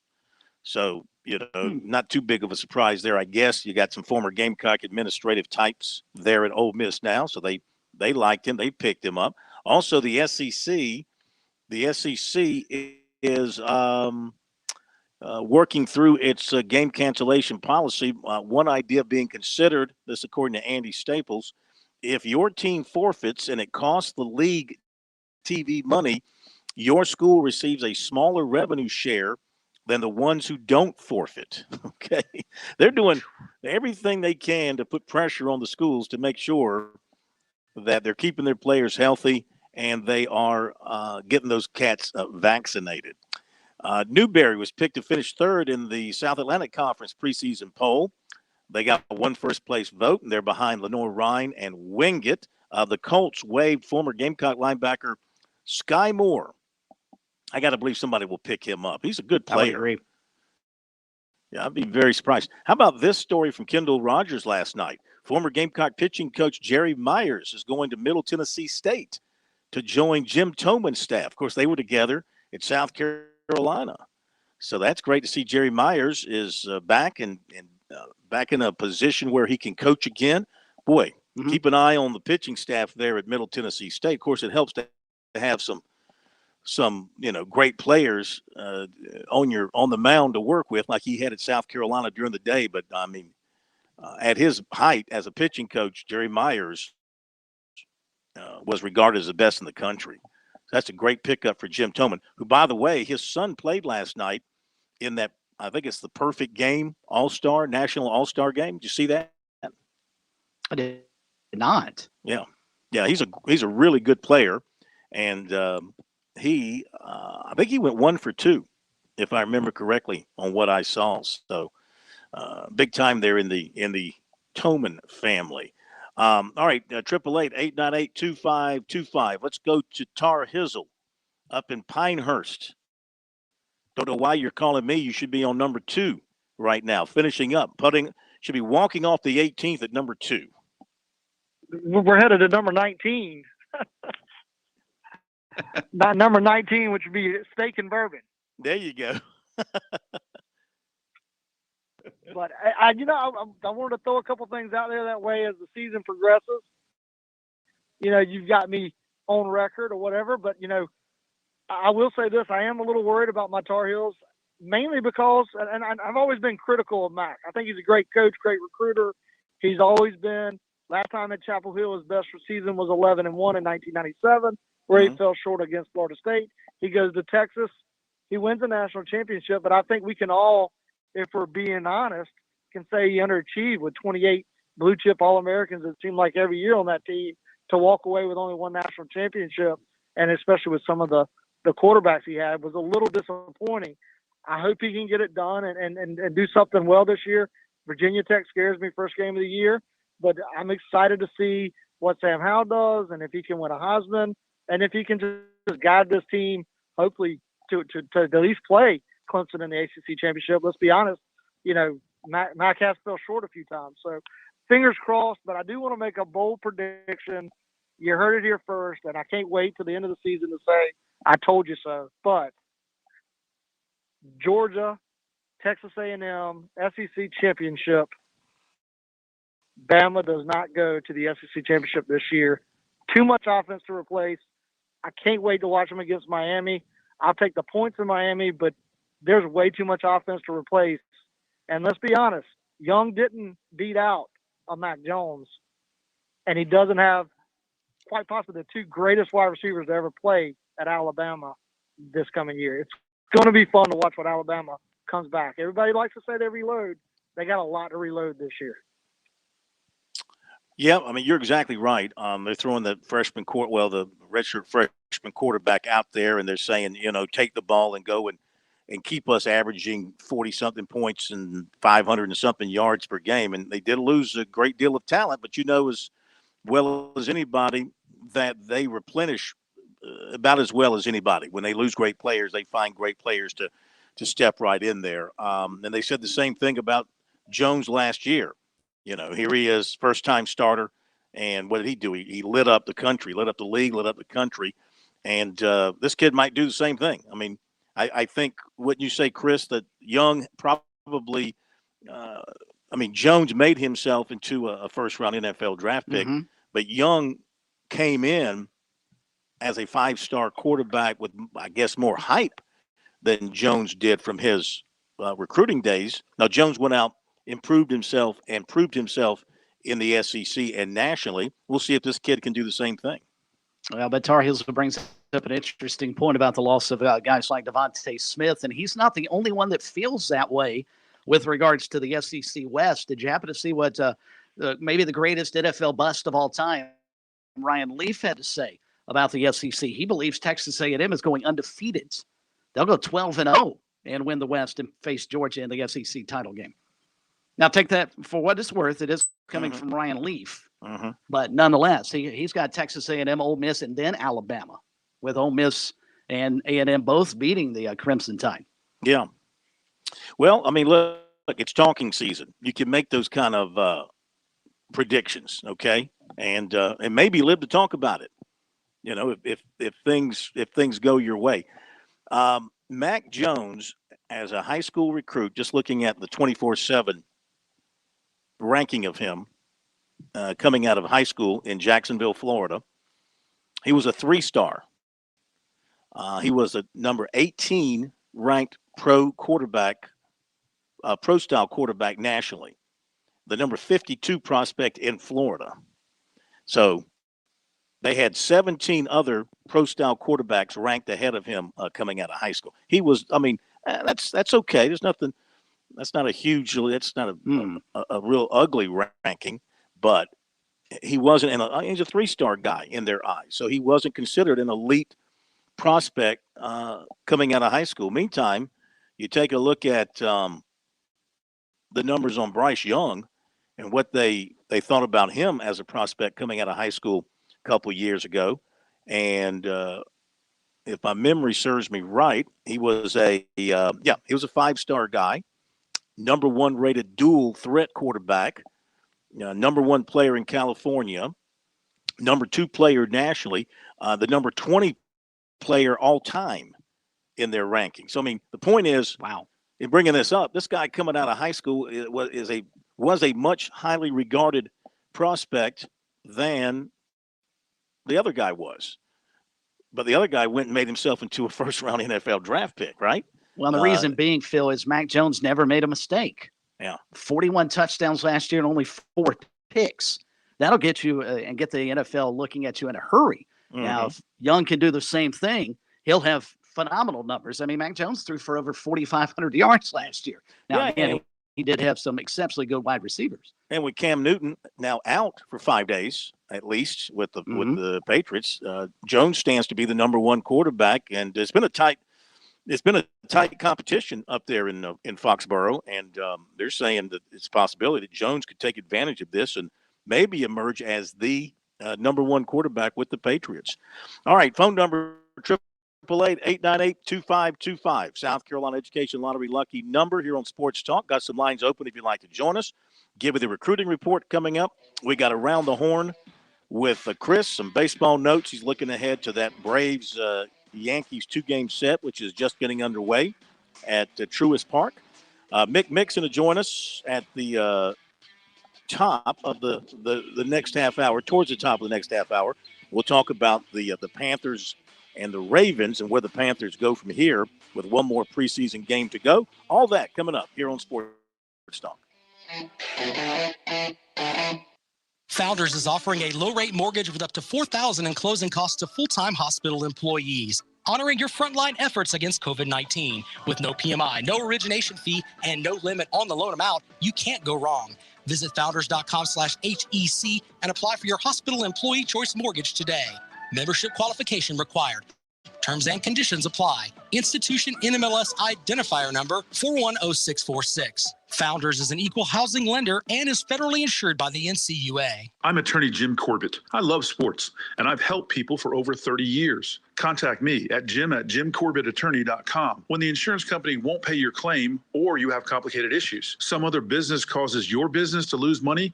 Jim@jimcorbettattorney.com. When you lose a relative and find out you got cut out of a will or don't get what was promised. When you have serious injury, like from a wreck or mishap or on the job. Jim@jimcorbettattorney.com. We understand how important it is to have transportation you can rely on. So no matter what the road ahead brings, we'll be there, offering you and your family the support that's made Farm Bureau Insurance a trusted name for nearly 70 years. You deserve more. You deserve a promise. Learn more at scfbins.com. In Irmo, call me, Alex Satterfield, at 803-749-9171. If you are pregnant, DHEC and the CDC strongly recommend the COVID-19 vaccine. The dangers of the Delta variant, increased risk of severe illness and pregnancy complications are too great to ignore. Pregnant women with COVID-19 are at greater risk for hospitalization and for critical care, including ventilation and admission to the ICU. Pregnant women with COVID-19 are more likely to have major pregnancy complications. Visit scdhec.gov/vaxlocator to find a vaccine near you to protect your unborn baby and yourself.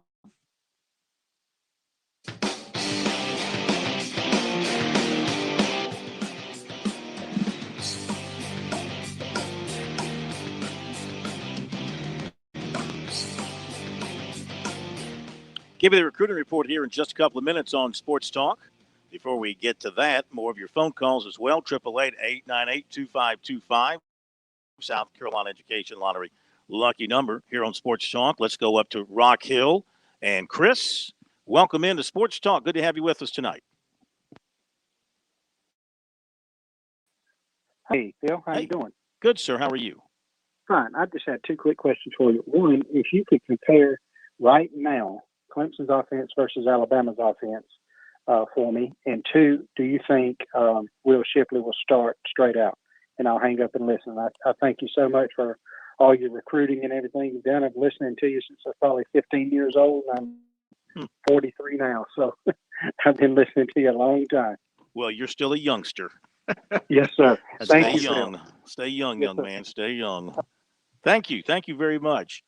Well, let's talk about Shipley. Again, I can't say expertly about what's going to happen. We don't get to see the practices. We saw, of course, they were open for a little bit, but when they got down to the serious business, nobody's been back there to see them. We got the report from Dabo Sweeney after the scrimmage on Thursday. Been quiet up at Clemson ever since. I guess we'll hear something. I haven't checked the schedule. I think we'll hear something from Clemson tomorrow. So maybe we'll hear a little bit more. But I know that throughout the camp, Chris, that he has spoken very, very highly of Will Shipley, both in terms of running back, as a receiver, also returning kicks. I read where I think it was Tiger Illustrated wrote that he might have taken a kickoff back for a touchdown to open the scrimmage the other day. In real, we're not talking about two-hand touch. We're talking about in real action here. So from everything I've read and heard from people who've been interviewed, including Tony Elliott, this kid has had a real immediate impact on the offense with his overall skill set. Not the least of which is his blazing speed. Blazing speed. Yeah. That's what I was about to point out, Phil, because if memory serves, when we were at Clemson a few weeks back for their Media Olympics, that was one thing that came up about Will Shipley as the coaches. Like I said, if memory serves, they were impressed with how fast he is. You just don't see that kind of speed out of a freshman running back. Of course, he's not your typical freshman running back. He was, what, if I'm not mistaken, the number one all-purpose running back in the country when he came out and signed with the Tigers out of North Carolina. So if they don't get him on the field as he starting running back, I can almost guarantee you he's going to get an opportunity to bring some kicks back. And who better to learn if you're a Clemson running back than from C.J. Spiller as your position coach, especially with the dual threat opportunities that Spiller always gave them. Yeah, absolutely. As far as comparing the two offenses, I mean, again, you're asking me to do something when I haven't seen either one in camp. We don't have preseason games where you can look at them. Again, you know that Alabama's got some quality players. You know, Bryce Young was a heavily recruited quarterback with a ton of talent. He's going to give them something that Mac Jones, despite the great numbers Mac Jones had through the air, he wasn't much of a runner. This guy's going to put the running dimension back into Alabama's offense, something the quarterback at Clemson probably won't put into that offensive attack. Be right back. Worn out from wall-to-wall political talk? Instead of hearing more about the stuff in Washington that's mostly out of your control, I'll give you the tools to actually take control of your money and your life. Dave Ramsey here. Join me right here on The Point. I'm live and taking your calls weekdays at 2 p.m. I'll teach you how to get on a written plan that actually works, get out of debt, and build wealth. Weekdays at 2 p.m. The Dave Ramsey Show at 100.7 The Point. All right, here are your Sonic Crave cheeseburgers. Enjoy. They used to call me Sir Sauce back in the day. You know what? Sir Sauce. You know what? You know, Will is the sauciest guy they know. Well, when I used to date your auntie, she said I was saucy. It's all about the sauce in the Sonic Crave cheeseburger. Made with the new Sonic Crave sauce, an all-beef patty, melty cheese, and crunchy pickles. Try one for half price when you order online or in the app. Add-ons extra. Limit 1. Not good with other offers at participating Sonic drive-ins for a limited time. With SRN News, I'm Keith Peters in Washington. The Pentagon says it will require service members to receive the COVID-19 vaccine now that the Pfizer vaccine has received full approval. Defense Secretary Lloyd Austin had vowed earlier this month to require the shots once the Food and Drug Administration approved the vaccine. Pentagon spokesman John Kirby says guidance is being developed and a timeline will be provided in the coming days. Governments and companies around the world have taken similar action amid the struggle with the highly contagious Delta variant, which has sent U.S. cases surging to heights not seen since last winter.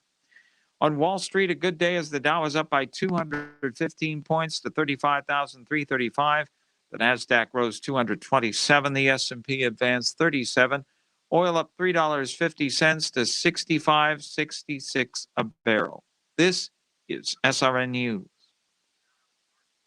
Dave Ramsey here. Do you want your money to work for you rather than you working for your money? Go see my friends at Palmetto Citizens Federal Credit Union. They're not a mega bank and have been serving the Midlands since 1936, offering good old-fashioned customer service and free services.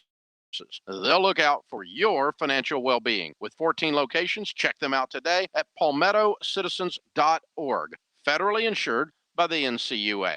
Have you walked around your own home lately? I mean, it is your most valuable financial asset. Have you spotted any cracks in the home's foundation? Now, if you have, don't panic. You call TerraTech instead. Why am I so comfy recommending TerraTech? Well, they check off all the boxes that matter to me. First, they're local. They're family-owned in the Midlands for more than 38 years. More than 10,000 homeowners, just like you and just like me, have trusted TerraTech to restore their homes. TerraTech combines their collective experience of over 150 years of professional service in the foundation repair industry, along with utilizing state-of-the-art products and solutions. TerraTech fixes foundations. They also repair or build retaining walls. They install French drains, and they offer free inspections and repair quotes. They stand by their work, and they can be trusted with protecting your home. And hey, if you don't want to take my word for it, they're also A+ rated by the Better Business Bureau. Find them online, TerraTechInc.com, or call TerraTech 791-8888. Hi, this is Marcia Clayman. And I'm Karen Picker. We're your hosts for the Positive Point on Aging. We'll talk about aging gracefully and senior care every Tuesday morning from 8:30 to 9 o'clock a.m. Join us right here on the Point for the Positive Point on Aging. Brought to you by Oakley Village of Lexington. There's never an HVAC expert around when you need one. Enter the field in less than 6 months with the Midlands Tech entry-level HVAC Tech program. Evening classes just twice a week for a seriously in-demand field in famously hot Columbia. Practical, hands-on labs with instructors who work in the industry. Focus on diagnosing and troubleshooting HVAC issues. Scholarships are available. Learn more at midlandstech.edu or call 732-0432. Tell them you heard it on the Point and get 10% off the cost of the program. Hi, honey. Could you drop by True Pharmacy on the way home and pick up another bottle of CBD for me? Of course. I sure am glad that the CBD is helping you. Yes. On my last visit to True Pharmacy, the pharmacist answered all my questions about CBD, got me started on a good dose, and I'm feeling much better. I sure am glad we found True Pharmacy. Their staff is awesome, and they always take the time to care.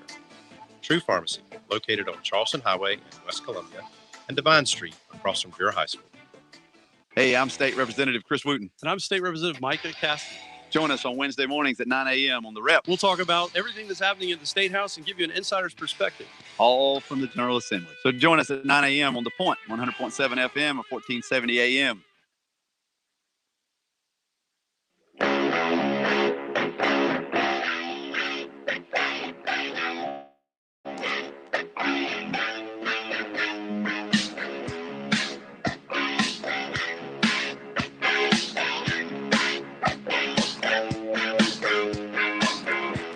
Looking a little closer at Alabama, besides Bryce Young, of course, they play so many players because they win games by such a big margin. They can play a lot of folks, get them a lot of experience. But, Brian Robinson, remember him from recruiting. He was a highly recruited running back. See no reason why he won't step in and do a great job for him. John Mechie is a big-time receiver prospect for them.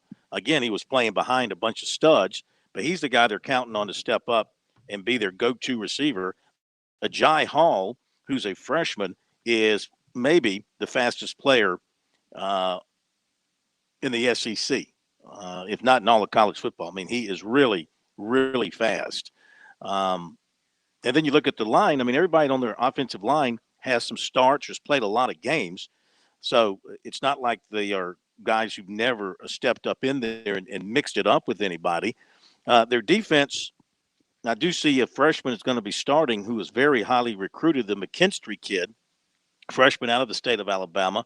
He's listed as a starter at one Kool-Aid? corner. Yeah, it's Kool-Aid McKinstry, who is a guy that I already see his name, image, and likeness right there. Yeah, absolutely. He's a big time basketball player too. And so he's going to step right in there and play a lot for them, apparently. So, look, Alabama's going to be Alabama. They're going to lose players. Now, are they going to be able to navigate this season again and win another national championship? It's hard to go back to back. Does Miami have anything for them? I mean, if the Eric King coming off his knee is healthy, and the De'Aaron King that he was at Houston, before he got hurt at Miami, that'll make them extremely dangerous. But then they go to Florida on September the 18th, and that might tell more. I mean, who's better, Miami or Florida? Miami on a neutral site or Florida down in Gainesville. I like their chances more against Miami on the neutral site than maybe down in Florida in Gainesville. They got to go to Texas A&M, so they got two of their and then they go to Auburn. They've got three of their toughest SEC games on the road this year. Is it possible that one or more of those SEC teams at home will get Alabama this year? I think October 9th is a date to circle on your calendar, because if anybody is going to, I really believe Texas A&M is most ready to try and take that mantle from Alabama. And Alabama goes into that Florida game, Phil, having not lost to an SEC opponent since the Gamecocks beat them. That is correct. If I'm not mistaken. I think that's the last SEC East opponent they lost. Yeah, that's correct. That's correct. And still no former Saban assistant has beaten him. And Jimbo is chomping at the bit to get that opportunity with the team that he's got this year. A lot of people think it's going to be a very good team. So, time will tell on that. Let's give you the recruiting report tonight here on Sports Talk. Then we'll go around the horn, maybe get an update on that Yankees and Braves game over in Atlanta. Our recruiting report is brought to you by, of course, our good friends at Seawells.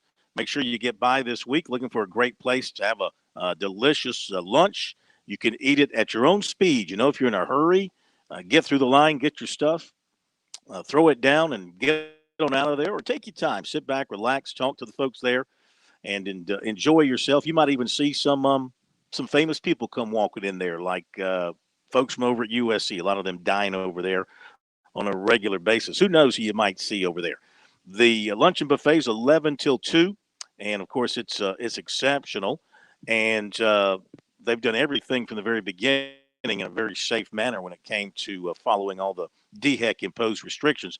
And, of course, if you're looking for the best in the catering business, we suggest Seawells for that service as well. 803-771-7385 is the number. Online for their menu options, SeawellsCateringSC.com. Let Seawells help make your event a memorable experience. So in recruiting tonight, talked to Oscar Delp last night, USC and Clemson target at tight end coming Georgia. And, things aren't really moving a whole lot with him right now because we all know who his 4 finalists are. We all know that he's looking at September 30th for a commitment announcement. One thing he did share is he's pretty much pinned down the date for the game he'll visit USC, still working on the dates of the other 3, Clemson, Georgia, and Michigan. For the USC visit, he plans to be in for the Kentucky game on September 25th. So that stands to be a big game for a lot of reasons for the Gamecocks. And as things stand now, that would mean if he's sticking to his September 30th potential announcement date, that means the Gamecocks would get the last visit for Delp. So that could be significant, especially if the Gamecocks have a good night. He does have plans to be in Charlotte September 4th for the Clemson-Georgia game, and that means he'll see Clemson and Georgia play at least twice in September before making his decision. He does plan to go to Clemson for a home game there, and he does plan to go to Georgia for a home game, and, of course, a home game at Michigan. He has been talking to the head coaches and the tight end coaches from each of his 4 finalists. Checked in with linebacker Deuce Spurlock of Madison, Alabama last night, and he's planning to take an unofficial visit to USC on September 4th for the opener against Eastern Illinois. It will be his first visit to the campus. He has been in regular contact with Gamecock defensive coordinator and linebackers coach Clayton White. He said Michigan and Pitt are 2 others working him pretty hard at this point, plus Mississippi State and Syracuse remain in touch with him. He'd also like to get to games at those 4 schools before making his decision. Clemson's primary defensive tackle target for the 22 class, Travis Shaw of Greensboro, North Carolina, Saturday night, announced a commitment to North Carolina. He also had Georgia and North Carolina A&T on his final list. His decision gave Mack Brown a pretty rare victory over Dabo Swinney in recent head-to-head recruiting battles. Swinney claimed cornerbacks Dalen Everett and Jaden Lucas over the Tar Heels last month. And last year, he won out for linebacker Trenton Simpson. The Tigers do not have a defensive tackle among their 12 commitments. They've kind of gone all in on Shaw. They have 2 other highly rated defensive tackle prospects on their board, Caden Curry of Greenwood, Indiana, and Hero Canoe of Rancho Santa Margarita, California. He's originally from Germany. And, of course, the board could expand now. Wide receiver Brennan Thompson of Spearman, Texas, named the final 3 of Oklahoma State, Texas A&M, and Texas. He had Clemson on his previous short list. 2023 5-star receiver Brandon Ennis of Miami Gardens, who had USC and Clemson among his offers, committed to Oklahoma. Ranked the number 1 wide receiver in his class nationally. 2023 6'1" Quentin Houston of Legion Collegiate was at USC Saturday. The Gamecocks had an elite camp for basketball Saturday. He was in. Also, 2023 6'4" Marquavius Brown of Covington, Georgia, was at the camp. And also at the camp, 2 big men from Winston-Salem Christian. One was 6'11" Christ Esendago. Is spelled C-H-S-T, but it's pronounced Christ. Chris Esendago. He is from France. And 6'2", Brandon White. And White reclassified from 22 to 23. He was offered by the Gamecocks, the assistant coach Will Bailey, back in the summer. Bailey has also been recruiting Esendoko, and he wanted him to visit Saturday before extending an offer, which the Gamecocks did. We talked to his coach at Winston-Salem Christian, Jake Honeycutt, and he said that Bailey's been talking to the player for a while and trying to get him down to campus, and they finally got him down there, and they really like him. He's a big guy, 6'11". He's not a beanpole. He's about 275 pounds. And that's the kind of big man that Martin likes. Esendoko has taken official visits to Providence and Maryland. He'll take one to nearby Wake Forest. Illinois is also a possibility.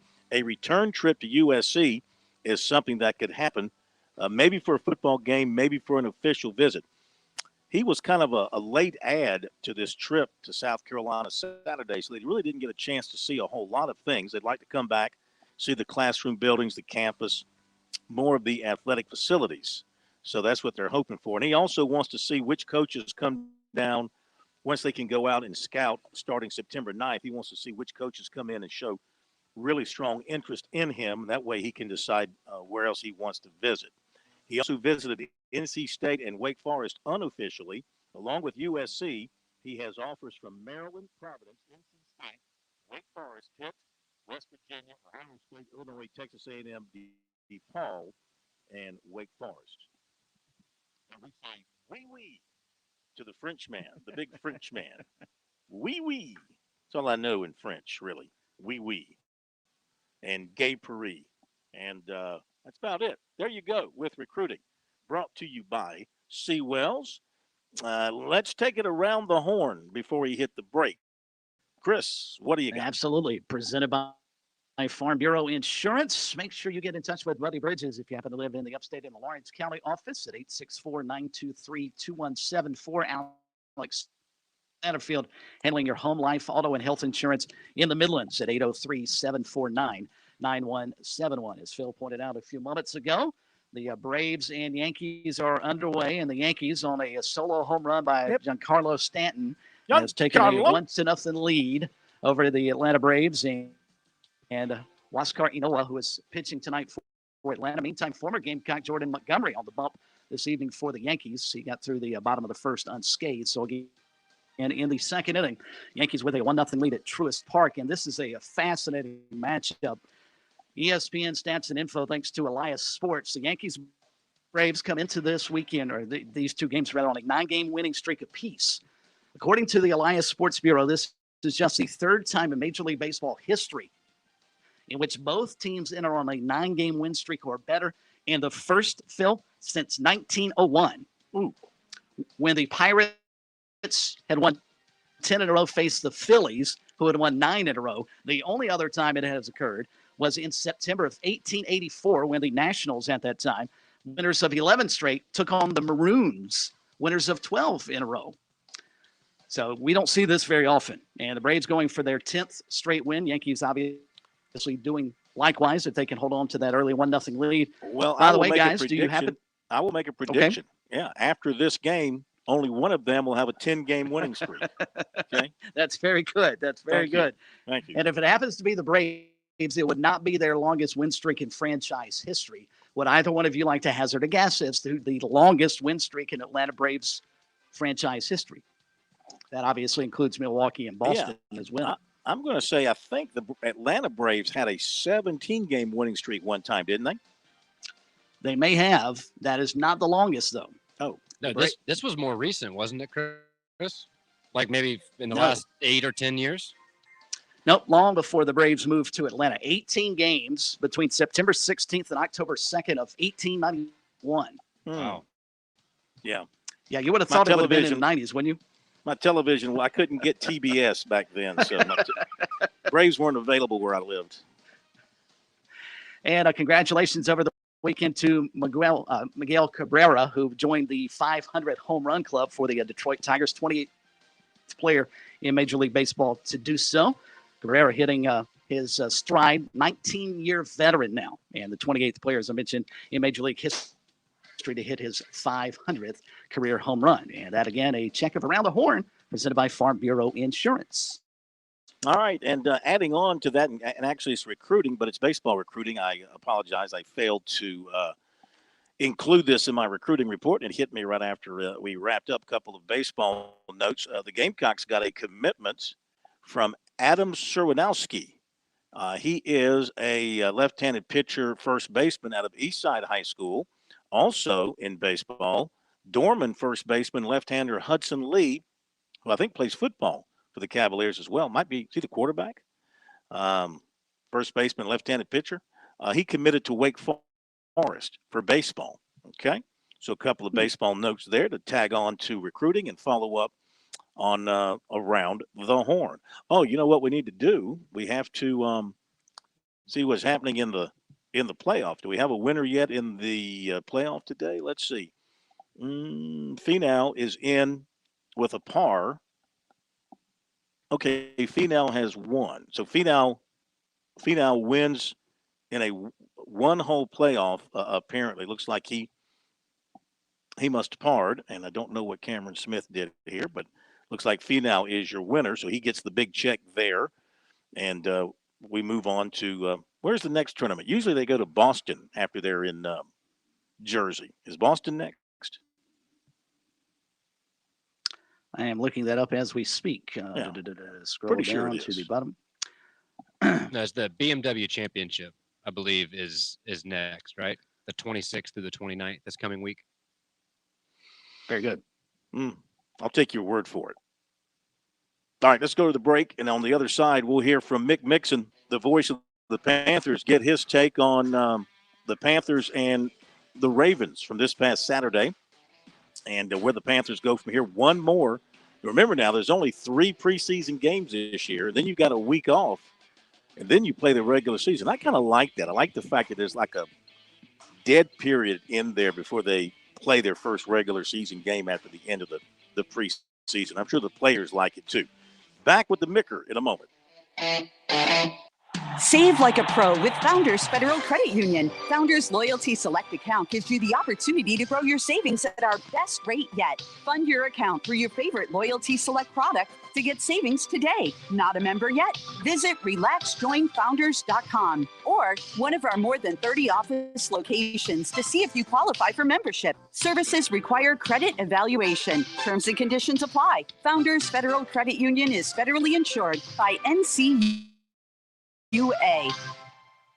One weekend, 2 football games, unlimited mayonnaise.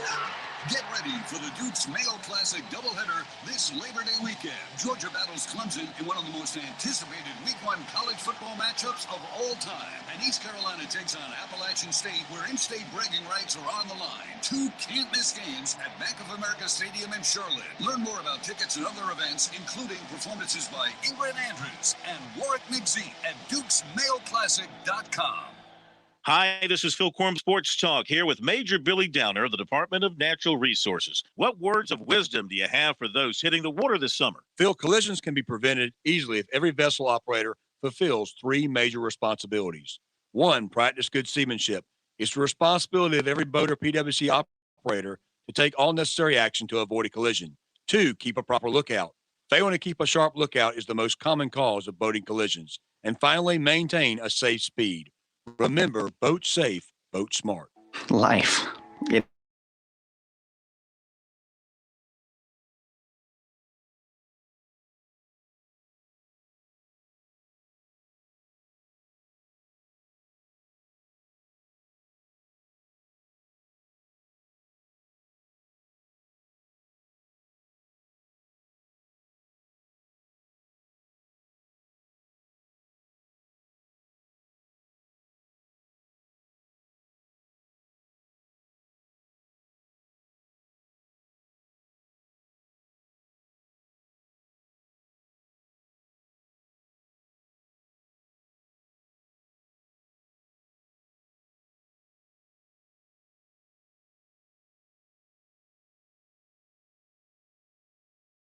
Quickly, too, just going on one or on first out.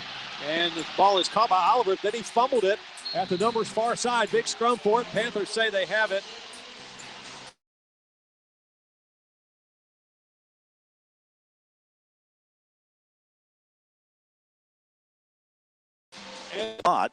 With their offensive woes continuing. By the way, before we bring Mickey in, he'll appreciate this.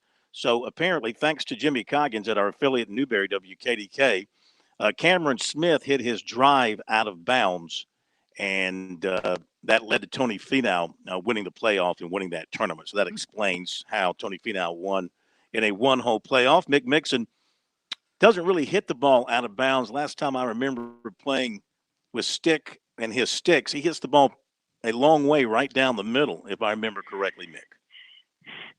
That was a former life. Golf to me is like an old girlfriend, and it's best if we do not see one another. But you know what? As you roll off into retirement land in about 5 months, you can go back and visit the old girl. I don't know. I'm looking forward to retirement. I think my wife is going to, after about 3 weeks of me being, every time she turns around running into me, she's going to say, don't you need to, isn't there something you need to do? Isn't there high school football or American Legion baseball near here that you need to go broadcast?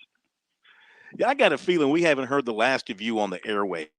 You might take a little bit of time off, but you're going to get the itch. You might want to do some local high school something, around the wherever you end up setting up your farm there or whatever. I could imagine you doing something locally. I don't know, Corn. I don't think so. I think scarcity breeds momentum. I think it's best for me to just fade off and hope that someone remembers at one time that I was on your show and that I did these games for a hot minute. Yeah. Well, we got plenty of time to relive all that as the season moves on and we get towards the winter part of the year. But what about Saturday and the game against the Ravens, and what'd you take away from the second preseason game? Oh, well, the second half, I know I thought maybe Stephen Hawking or somebody should study the second half of this game because it seemed like time went backwards. The Panthers couldn't get a first down. The Panthers had the ball 5 times in the second half and went 3 and out all 5 times. I guess it could have been worse. They could have turned it over, but that was reserves, Corn. This is the most intriguing. Let me say this: this is the most intriguing preseason that I've ever been a small part of. Mm-hmm. How are we to know what we have? I mean, Sam Darnold, this defense, tight end Dan Arnold. Special teams, this retooled O-line, skill in the backfield, skill at receiver. It sounds good, but because of how the Panthers have done most of their work in the relative solitude of practice against 2 other teams, so much is unknown at this point to most fans. Yeah. Am I wrong? I mean, maybe you scout the entire NFL much more than I do, but watch some of the games here and there. And I mean, I'm not seeing any team using many frontline players unless it's like like the Jets, they use their number 1 pick quarterback because they want to get him some work against the Packers, and out west the Niners are using their first round pick quarterback. But we're just seeing all across the league, I think, this preseason where the proven veteran guys are just standing on the sideline. 100%. This isn't new, but Sean McVay was one of the ones that started this. He just said, just everybody make the adjustment. Our regulars aren't playing. They're not working up 1 bead of sweat in any preseason game. And that year they went to the Super Bowl. Mm. So there's different ways to do it. Old school thinking is the players need to see their locker. They need to see their lights. They need to go in at halftime, come back, get a series in the third quarter, in the third preseason game, et cetera, et cetera. But Vince Lombardi believed that excellence in football is achieved only through the tedium, the drudgery, the repetition of practice. And that's kind of how the Panthers are rolling on with it right now. Mm-hmm. Mick Mixon, voice of the Carolina Panthers, with us for a few more moments here tonight on Sports Talk. Mick, did Will Grier win the backup spots on Saturday against the Ravens? I don't think so. I think that he brought himself back into the mix. And I'm not predicting anything, Chris, about quarterback. But I do think that the Panthers' 53-man roster could have a handful of guys on it who aren't in Charlotte right now. I think that bottom part of the roster, and who knows? I mean, it wouldn't shock me to see the Panthers keep these three quarterbacks. You could also envision a world where they add a veteran or add somebody else to try to bring somebody else into the mix. But I think this team has some needs: depth at linebacker, depth at safety, and I think backup quarterback is still a hot competition right now. How do you see it? I would agree. I thought P.J. Walker played well, but Greer looked awfully good on Saturday. Quickly, final.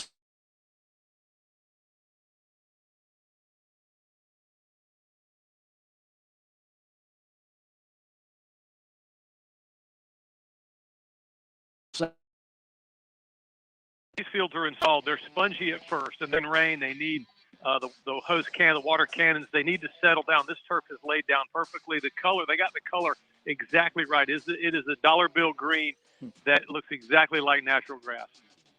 Mick, as always, we appreciate a few minutes with you on Monday night. Monday night with Mick here on Sports Talk. Have yourself a great night. Thanks for being with us. My pleasure. Thanks, fellas. And thank you, everybody. Have a great night. See you tomorrow from Benedict.